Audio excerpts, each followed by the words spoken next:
and let me just set it up a little bit for you. I have had my candidates stand up and say, you know, you're not going to like this very much, but I won't be supporting ethanol subsidies, and it's a net energy loser and what that means, and a little bit of data until he starts seeing his audience's eyes glaze over. And then he says, so what are we talking about here if we do subsidize ethanol? Maybe about $1 billion. Now, that's now, as of yesterday, it looks like that's going to grow. But maybe about $1 billion. And he says, so big deal.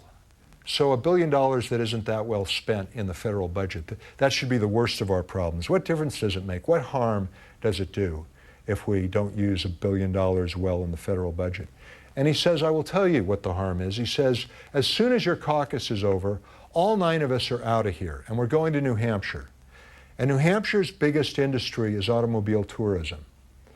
And we're going to discover, just like we discovered here that we all support ethanol subsidies, that we all support a reduction in the federal gasoline tax so that New Hampshire businesses can do better because more people will drive. And from there, we're off to South Carolina for its primary. South Carolina has more military bases per capita than any state in the country. And guess what? All of us are all of a sudden going to be opposed to the closing of any military bases. And then it's on to North Dakota. Wheat's the big deal there. And you know what? I'm suddenly feeling kind of warm and fuzzy about wheat subsidies. So that's the setup to the excerpt of this speech I want to read to you.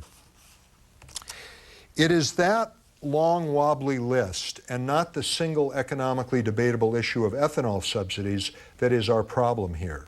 And it's a big one. Now, the next thing that happens is that 5,000 corn farmers in the hall stand up as one, cheering wildly, slapping their foreheads, going, what were we thinking? Of course we don't want subsidies for our ethanol. That's not what I'm envisioning here. What I am envisioning is that some of them go home thinking. And you know what thinking can lead to. And some of them start talking to each other and watching these candidates in other states. And you know what talking can lead to. Very, very dangerous things. Many of you probably have purpose statements. Some of you could even tell me what they are. How many of you have worked before or have some kind of purpose statement right now? That's most of the room. That in itself is phenomenal. I want to thank you and I want to honor you because you are bringing extra power to humanity's team. Tell one another your birthday dates, please. Years are optional, but birthday date. No, not entire astrological chart, just birthday. Boy, it's really tough to get these people to mix. If you had the date that's earlier in the year in your little pair, you are now the elder. And if you had the date later in the year, you are the youngster, okay? For our purposes, you're either an elder or a youngster. Did anybody have the same birth date? No? Okay, close? Just checking. Yeah, right there? That's great. What are the, okay, you figure it out on time of day, okay? Get an elder and a youngster. First question that I'd like the elder to answer to the youngster. What in the world really matters to you?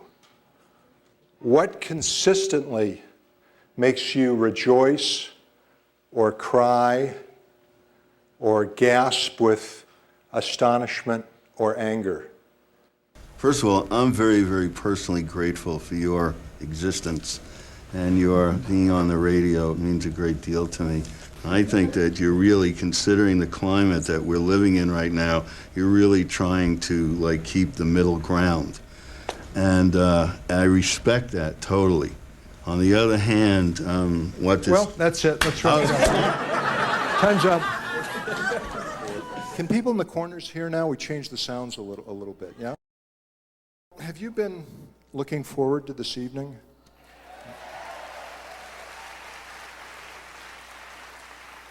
I'll tell you one group that has liked the fact that Molly Ivins has come to Medford, and that's the editors of the Medford Mail Tribune, because her visit has really shot some new blood into the letters to the editor column. And I've been trying to keep track, keep pace. A lot of people around here feel very strongly about Molly Ivins coming to Medford, and some of them even think it's a good idea.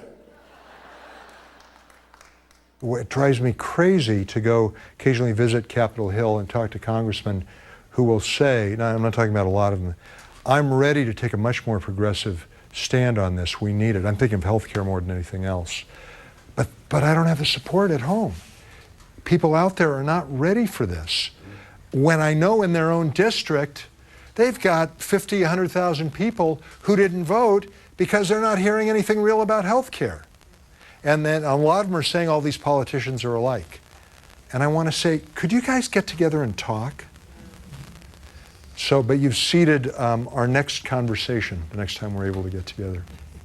I really want to thank you for coming out tonight, and I'd be happy to sign books for anybody who'd like them at the end of the evening. Thank you.